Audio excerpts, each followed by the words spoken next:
Matthew chapter 26, verse 40 says, And he cometh unto the disciples, and findeth them asleep, saith unto Peter, What, could ye not watch with me 1 hour? Watch and pray. Take note of this next phrase, that ye not enter into temptation. The spirit indeed is willing, but the flesh is weak. Luke chapter 22, verse 32. But I've prayed for thee, listen to this, that thy faith fail not. And when thou art converted, strengthen thy brethren. In Nehemiah chapter 13, verse 7. And I came to Jerusalem and understood of the evil that Eliashib did for Tobiah in preparing him a chamber in the courts of the house of God. And it grieved me sore. Therefore I cast forth all the household stuff of Tobiah out of the chamber. Look to your neighbor and tell him there is a place. Oh, that was weak. You could do it a little better than that. Tell him there is a place. For a couple moments, I'd like to preach to you on that topic. There is a place. If I'm honest, this last chapter of Nehemiah is a disturbing chapter for me, as it speaks to what poor leadership results in, what poor leadership produces. And here's the thing, whether or not you feel that you're a leader, we all are leaders. That base level of leadership is we lead ourselves. If you can't lead yourself, then you can't lead anyone else, but we all are leaders. And this is an example of what happens when leaders stop leading. It's an example of what happens for us if we were to make it more applicable to us where we live. What happens if we stop leading ourselves to prayer? What happens if we stop leading ourselves to commitment and devotion? What happens if we stop leading ourselves to even come to the house of the Lord? What happens if we stop leading ourselves to prioritize the things of God? This is a story of what happens when leaders stop leading. Tobiah is not a fan of the kingdom. Tobiah does not like Israel. Tobiah is simply someone who wants to hinder the process of worship. He wants to stand in the way, and when they go to rebuild Jerusalem, Tobiah is one of the ones that's telling them, you can't do this, it'll fall apart, there's no point in even trying. And after he finds that they're not willing to give up simply because he says negative things, he begins to resort to other things. We read here in Nehemiah, and what happened was Nehemiah had stepped away for a period of time, and in that period of time, Eliashib, the high priest, stopped leading. See, he allowed himself to draw closer to Tobiah, and he drew so close that he invited him into what was supposed to be a holy place, the temple, what was supposed to be a sacred place, a place of worship. Eliashib invites Tobiah in, and he does not just say, hey, you can come in, but he says, let's set up a place for you. If you study it out, you'll find that he cleared out space. He began to push out the place where offerings would be given, and those offerings would be used to feed the Levites and to feed those that worked there at the temple. And he pushed all those offerings out to make space for Tobiah. I take that and I say that Tobiah, that spirit, that mindset of Tobiah will always be in opposition to true worship, and will always attempt to cast out what is needed for worship to take place in its fullest. This is what happened here. But Nehemiah returns, and he is very angry. He should be. He has a righteous indignation as he looks on and he sees that the temple is not functioning as the temple was intended to function. Worship is not going forth as worship needed to go forth. And there was one big problem, and it was Tobiah was in the temple.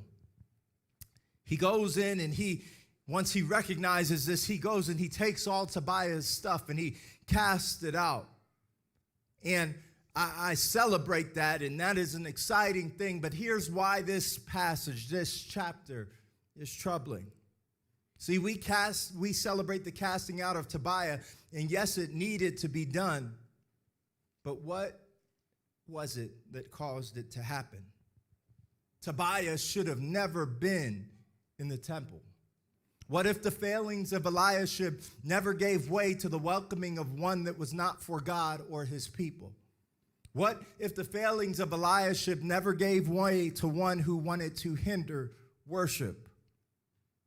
What if the priests had maintained a holy standard of handling Tobiah? What if he was more concerned with maintaining what God had placed in his hand instead of letting it get to a place where it needed to be fixed? The greatest offense between us and God may be sins of omission, not sins of commission. The things we should but don't do. Ephesians 2:1 says, and you hath he quickened who were dead in trespasses and sins. And that word sins is, I know we think of sin as when you go forward and you do something that you should not do. But that word for sin in the Greek, it speaks of missing the mark. It's a word used for shooting. If you were to shoot an arrow or you were to aim at a target and you miss the mark, that's the word that's used for sin. Sin is not simply what I do that I should not do, but sin is also missing the mark. It is me not doing what I should do. It is the omission as well. Our greatest offenses are sins of missing the mark. Not the things that we did that were wrong, but the things we didn't do that we should have. See, someone should have kept Tobiah out, but they did not, and in that, they sinned. Austin, come and help me. Mikey, I need your help too.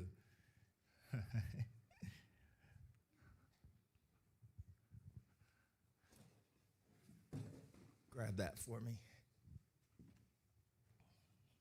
Go right there. Add that to it.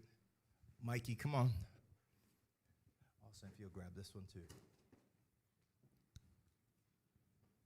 See, we're going to build a kingdom together here. Okay, so let's just take a little break in the middle of the message. I guess it's still the beginning of the message. Mikey and Austin are going to help us build a little kingdom here. See, I've got here blocks. Building the kingdom is very simple. All you've got to do is put the things in place that needs to be put in place. Can you do that? You can do it. Austin, can you do that? He can do it. All right.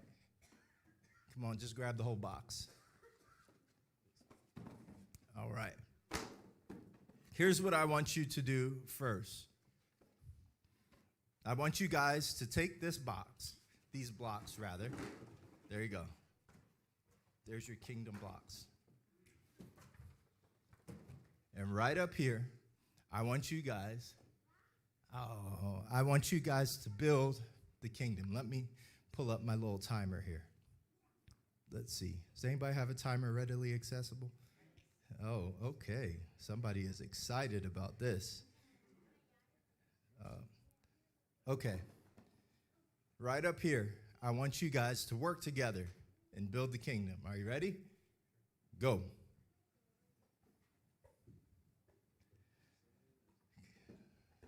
They don't seem like they're racing against the clock.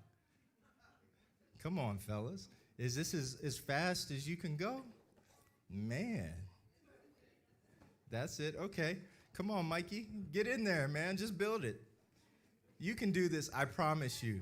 When I bought the blocks, it said it was like under 3 years old. You guys can do this. Y'all are capable. Come on. Come on. Y'all can do it. You're getting it. You're getting it. Come on. 30 seconds have already passed. Actually, 40 seconds now. Come on. Y'all are almost there. Come on, build it, build it, build it. This is beautiful. Look at this kingdom.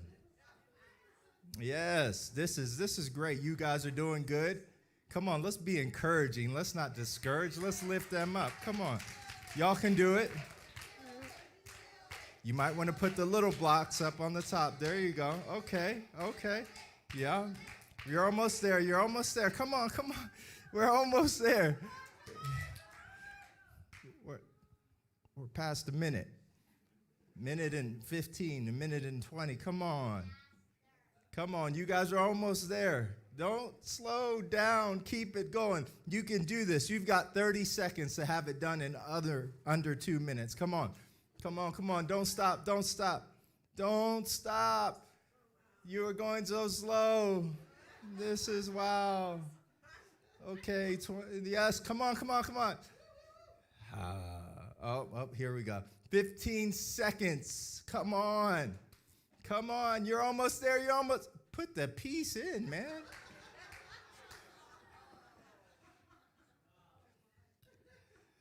We started at 5 minutes. We ended at 3:05. We're still not done. I thought you would be a little bit more competitive. Okay. Okay, so you guys see that time, 3:05. So that's what? It's a minute, 55 seconds. About right? Okay, we'll take it. Sure. So here, let me help you.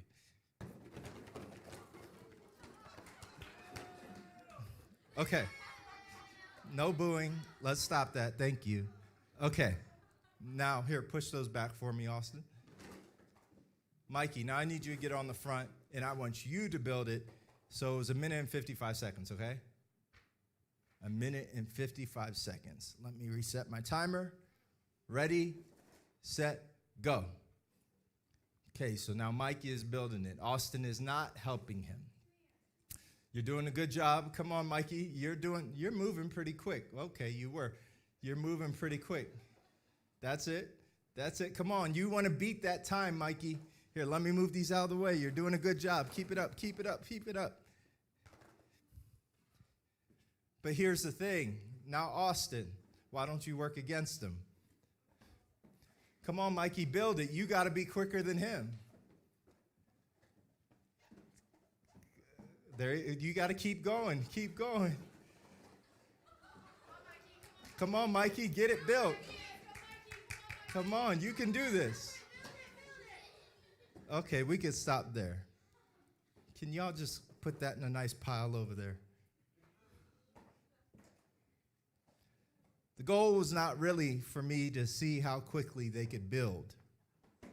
The goal was to give you an example that I want you to keep in your mind for the remainder of this service. You see, when they were building together, they were able to effectively do it under 2 minutes. When he was building by himself, it even looked like he could do it.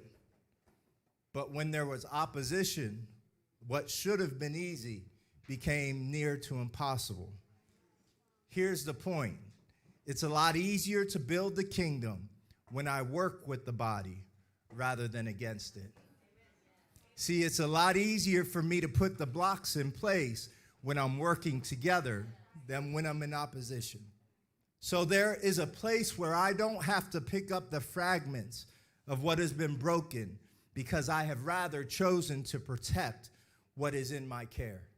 And when it comes to building the kingdom, if we're going to do it as effectively as possible, we're going to have to learn to be those that protect what is being built, not those which destroy what is being built.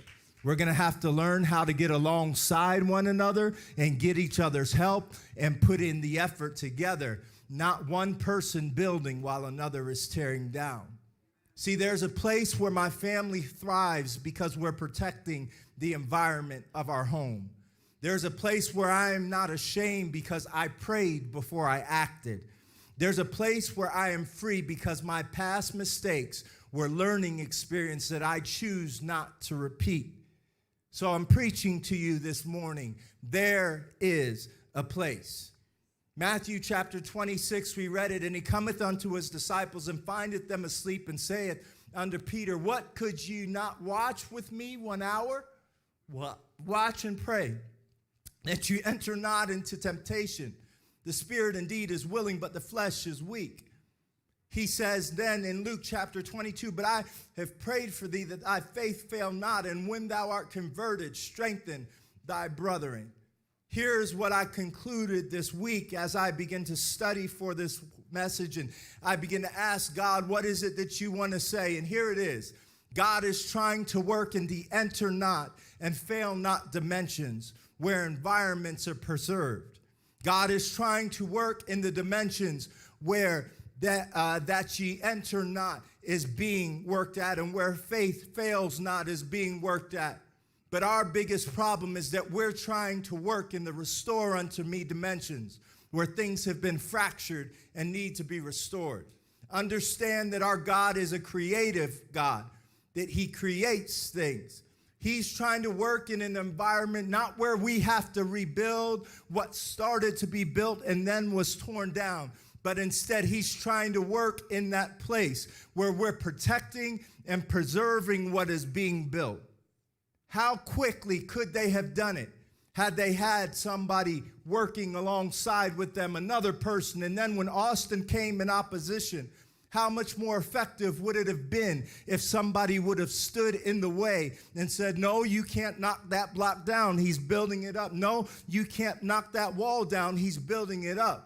Here is my point. We have to get into the place that we are standing there and we're saying, God, you have started something in my life. You've started something in my home. You've started something in my family, and I'm going to preserve it no matter what I have to do. God, I will not be the one that tears down, but instead I will be the one standing in front, pushing back the powers of hell, but also pushing back the powers of flesh. God, I will not be the one that opens my mouth to tear down what you are building up in this person. But instead, God, I'm going to be the one preserving it, saying, hey, you keep away from that. God, I will not be the one that opens my mouth and acts out in a way that I should not. But I'm going to preserve the environment by getting to a place of prayer. And I'm going to say, God, you show me what's in me, because I've got to preserve this thing, because we've got a task. We've got to transform this world. We've got to spread kingdom culture. But if all I'm doing is tearing down the kingdom, how can I spread kingdom culture? See, God is working in that dimension of enter not and fail not. But we love the dimension of restore unto me. Jesus is there in the Garden of Gethsemane, and he is praying. He knows what is coming, and he has invited his close circle to be with him there. And he goes over to them, and he finds them sleeping. I'm sure that he is a little flustered. Soren, get off the edge of the seat. I'm sure he's a little flustered as he sees that they are sleeping instead of praying. And look at what he does. He does not come and yell. He does not come and mistreat them. He says, couldn't you just last an hour? He says, just pray. But we often stop there. It doesn't stop there. He says, pray that ye enter not into temptation. Jesus is saying, hey, pray so that you can preserve what's about to happen. Pray so that you can preserve what I'm doing here. Pray so that you can preserve this kingdom thing. This was the reason that he said it. And in Luke chapter 22, but I've prayed for thee that thy faith fail not. Peter has denied. Peter has rejected the Christ. Peter has gone to the extent of cursing so that he could not and would not be identified with Jesus. And Jesus says, hey, Peter, I prayed for you. Why? Because I'm trying to protect you from going into something that would try to destroy you. Peter, I prayed for you that the blocks that have been built up don't get knocked down. Peter, I prayed for you. See, this is where God wants to operate, and this is where he wants us to operate, where every day we're going from glory to glory, because we're not tearing down today's glory and trying to rebuild it tomorrow. But instead, we're taking the glory of today and we're putting it as a stepping stone, and we're stepping upon it and adding more tomorrow. But we tend to be like David. Restore unto me the joy of thy salvation. See, this is the dimension that we tend to want to live in.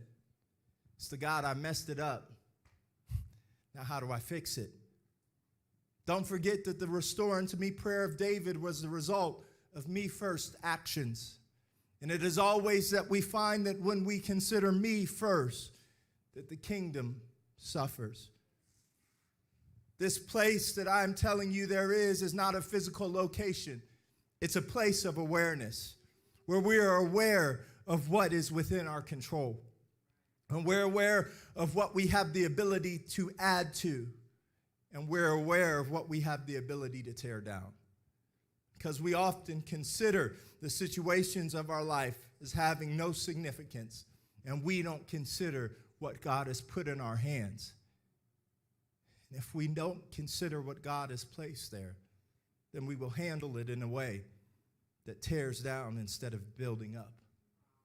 What if we would get on the same page with God and start keeping some things whole rather than having to fight to regain what we lost? What would Sunday look like if Monday through Saturday we were so intent on protecting what was being built that we've come into this house and we are ready? We have not torn down what God built up in our prayer meeting on Monday and it just built on it in Tuesday and Wednesday, Thursday, Friday, Saturday, and we come in here Sunday and we're excited. What is God going to do?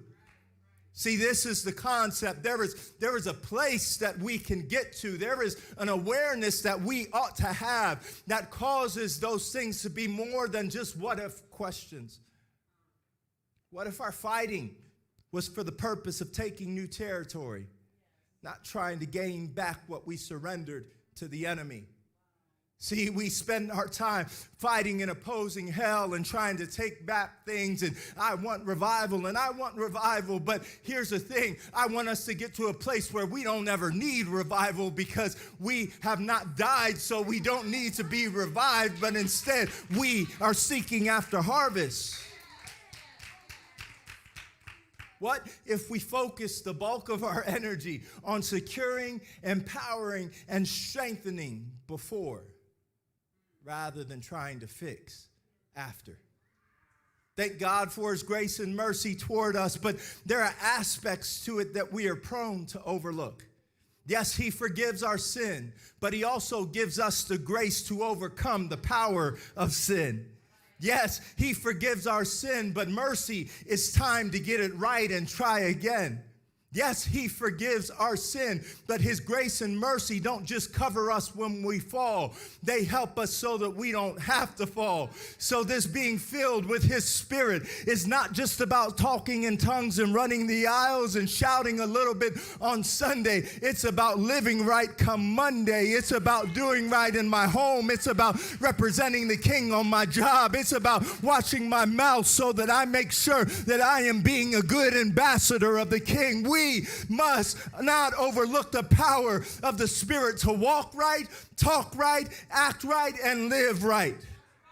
Yes, there is so much grace and mercy, and I'm grateful for his mercies that are new every morning. But if I wake up in the morning and say his mercies are new, so I'm just going to mess this thing up and I'm just going to tear it down, I completely miss the reason why his mercies are new. His mercies are new so that I can move forward and go from glory to glory, so that his kingdom can be built higher, so that his name can be passed on, so that somebody can be washed in the waters of baptism. His mercies are new so that I can get up and move this thing forward.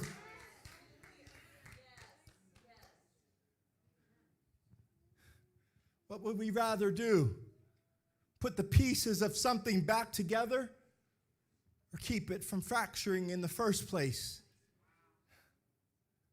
See, these are the types of things that we must ask ourselves, because God is inviting us into this dimension where he's already going ahead and he's saying, hey, I prayed for you that you not fail. So you already have what you need to make it and not fail. And hey, I've already gone before you and I've set the way. Hey, stay up and pray a little bit, because there's going to be some power that's already available to you, but you've just got to pray a little bit. God is trying to get us to that dimension where we stop stop looking reactionary and picking up messes, but instead we start praising him because there's not a mess to pick up. I don't have to get through the doubt. I don't have to get through the fear. I don't have to get through the shame. I don't have to get through the regret because I maintain the environment.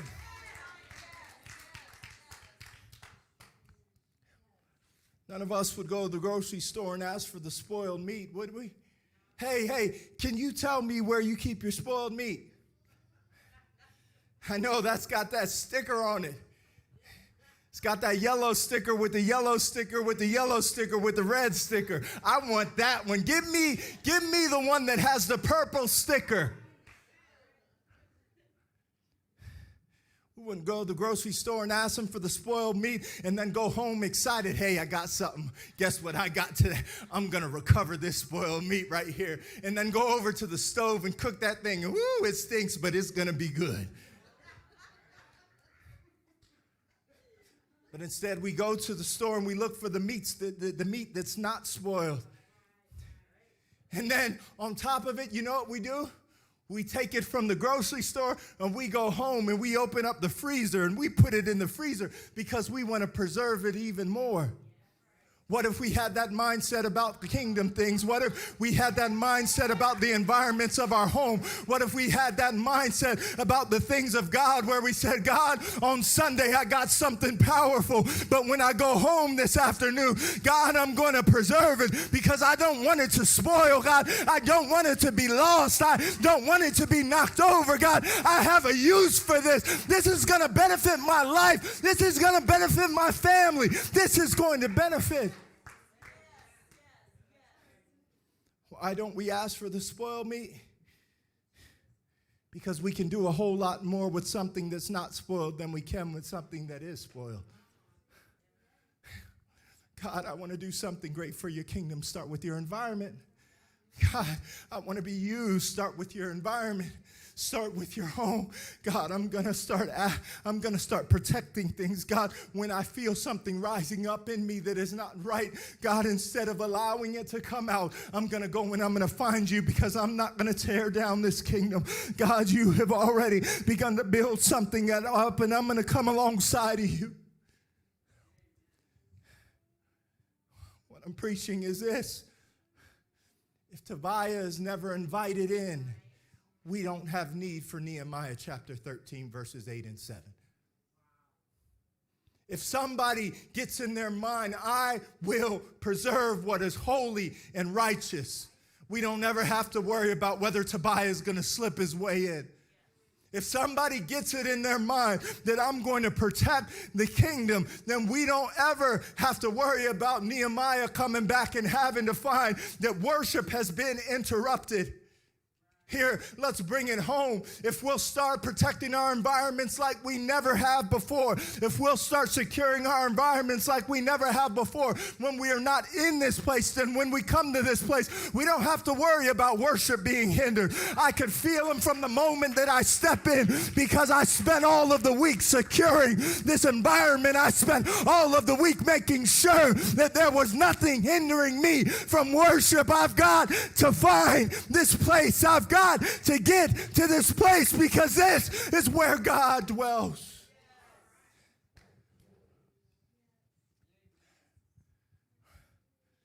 See, the truth is, and it's an unfortunate truth, we spend our lives trying to recover spoiled spiritual environments instead of doing what's needed to keep them from spoiling.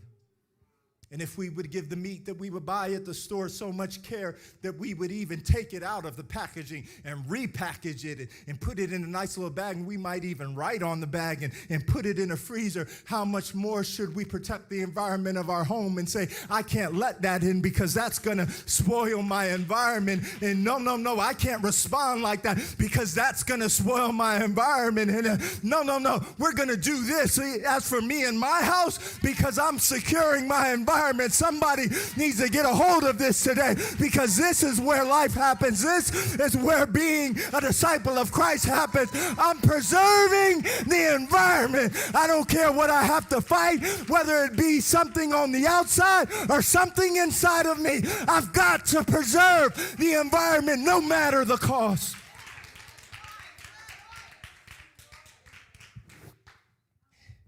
It is the dealing with my issues rather than letting them become our issues.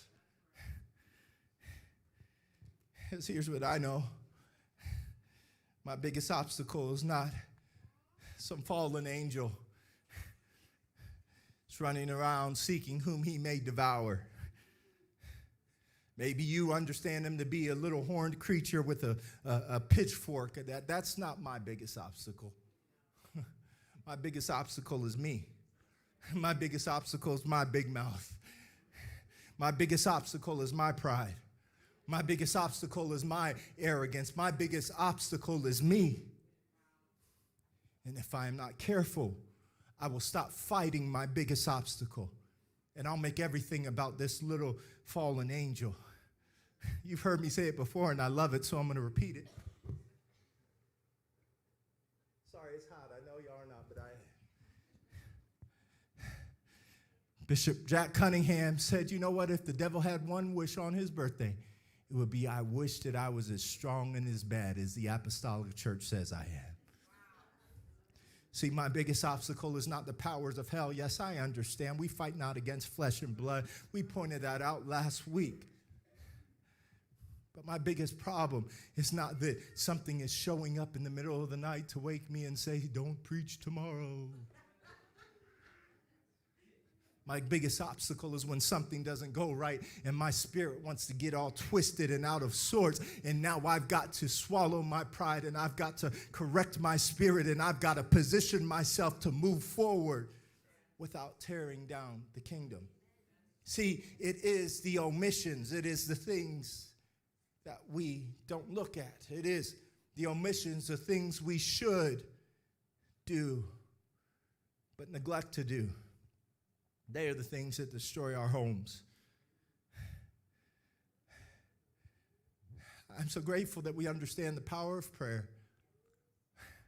But I wish that along with that power of prayer, we could understand the power of preservation so that we wouldn't have to pray because we've destroyed things. It is the omissions that hinder the progress. We're great at calling out the sins of commission, but the sins of omission are the ones that are far more dangerous to our everyday lives. See, we omit and do not respond as we should, and we create points of tension with people in our life. We omit, we don't consider that this might be my issue, not our issue, but I say what I want to say anyway, so now my issue becomes our issue. We omit to do the spiritual thing. We omit to protect the environment, and then we're left trying to pick it back up. We're like Mikey over here trying to put the pieces back together, and Austin's just sitting there going, see, and we all say, boo, Austin, no, Austin, that's not good. We wouldn't boo him because that's not kind. Austin, don't do that. But how many times within our homes and within people that we come in contact to do we do that very thing when we open our mouths instead of going to our knees first and dealing with our own attitudes? We make our issues our issues. We make my issue our issue. We omit and start pointing out others' issues instead of praying about our pride issues and find that we create environments of chaos. We omit and do not develop spiritual disciplines and act carnally more than we do spiritually and find ourselves asking God to deliver us from what he's already delivered us from. I remember the story of a lady that came to an altar. She turned her life to the Lord. He healed her immediately, and he removed away her desire for cigarettes. It was some short years after she went back to cigarettes. And she said, but God, I need you to deliver me from it. He already did. God, I need you to make me what I need to be. He's working on you. He's making you. And then all of a sudden you say, no, I've got enough of that. And then we come back and say, but God, I told you I needed you to make me. But we are not doing the work of securing. So we find that as God is building, we're getting offended and we're getting upset. And God, why does it feel this way? Why hasn't it happened quicker? But have we ever considered, what are we doing? Are we guarding or are we kicking it over? Are we preserving the environment, or are we sitting there and we're saying, hey, it really doesn't matter because I can keep coming back to him and he'll get me at least back to that place? My goodness, but that we not have I'm okay with being back at that place mentality, but we really grasp that glory to glory mindset that says that place was for yesterday, but today I'm moving from that place to someplace greater. And today, this is good for today, but tomorrow I'm going further.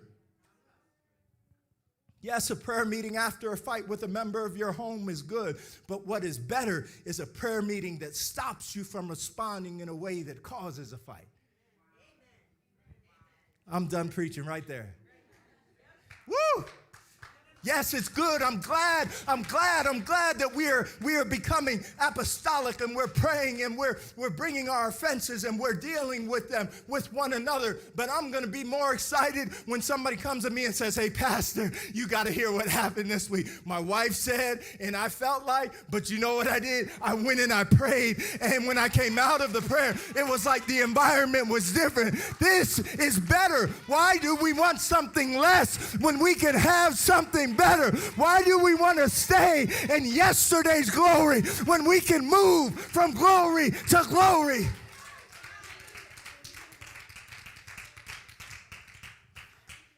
Yes, music played in your home to change the environment is good.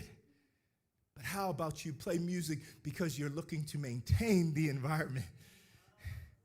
Pray. Woo! Everyone loves that song. Everyone responded. Now, how about you go home and you keep that same energy and you turn on the music, because this week we're going to live in this dimension. This week we're going to stay ahead of it. This week I'm not going to have to turn it on in response to what I did. No, I'm going to turn it on because I am preserving what I already gained from God. I'm preserving the mindset of praise. I'm preserving the atmosphere that God has created.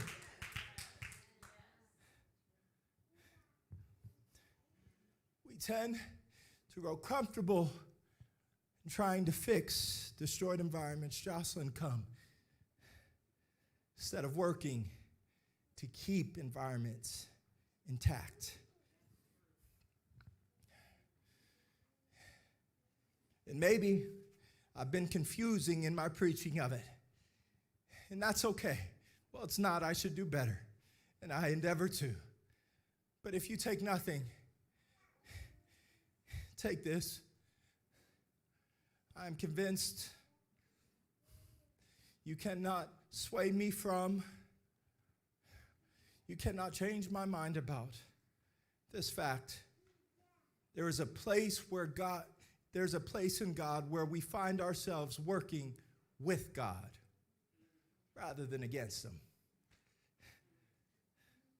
Yeah, they did it in 1 minute and 55 seconds, but if I'll come alongside God, in a moment's time, that thing could have been built.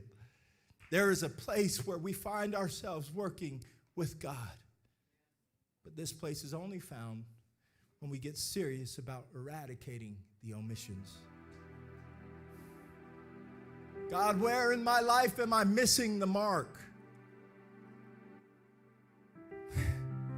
God, where in my life do I have to make some adjustments?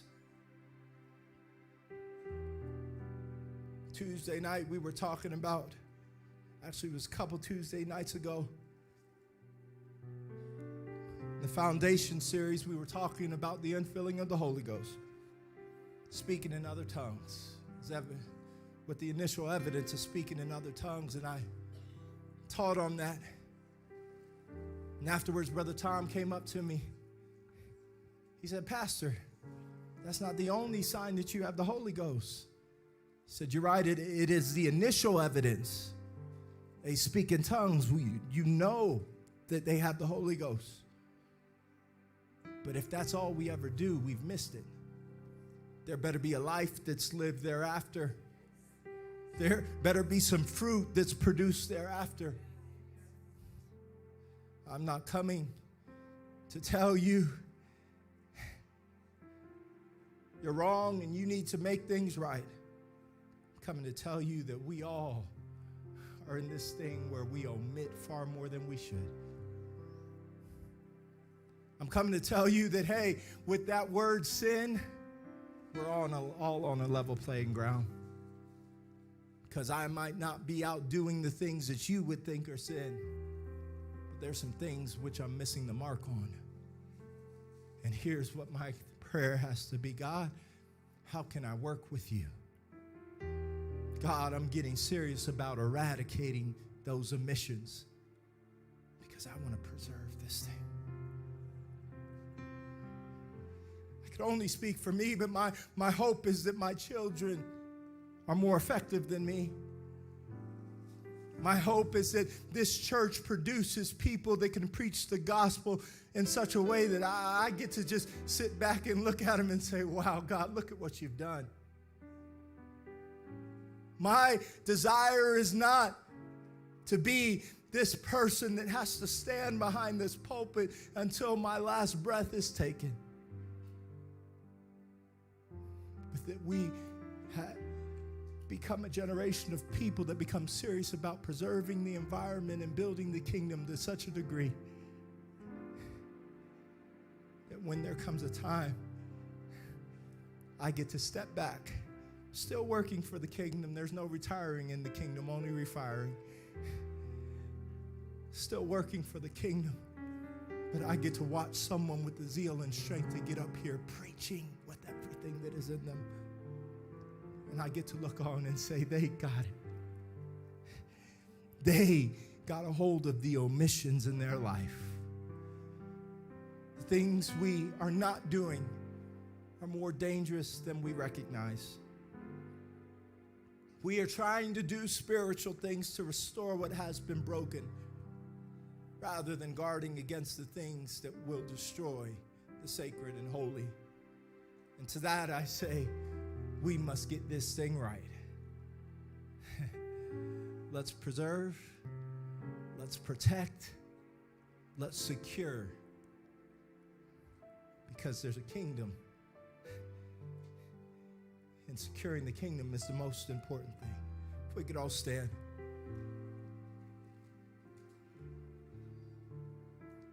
There is a place where we work with God and God with us. There is a place where we don't have to try to take the broken pieces and put them back together. There is a place where we go from glory to glory.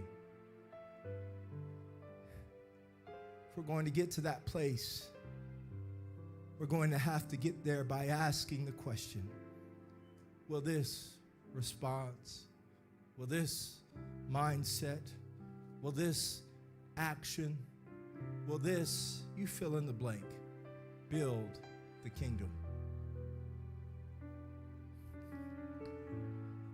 Is what I do going to put a block on top of a block? Or is it going to tear something down?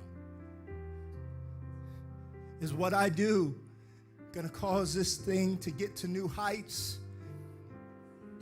and allow me to see things that I could not see before?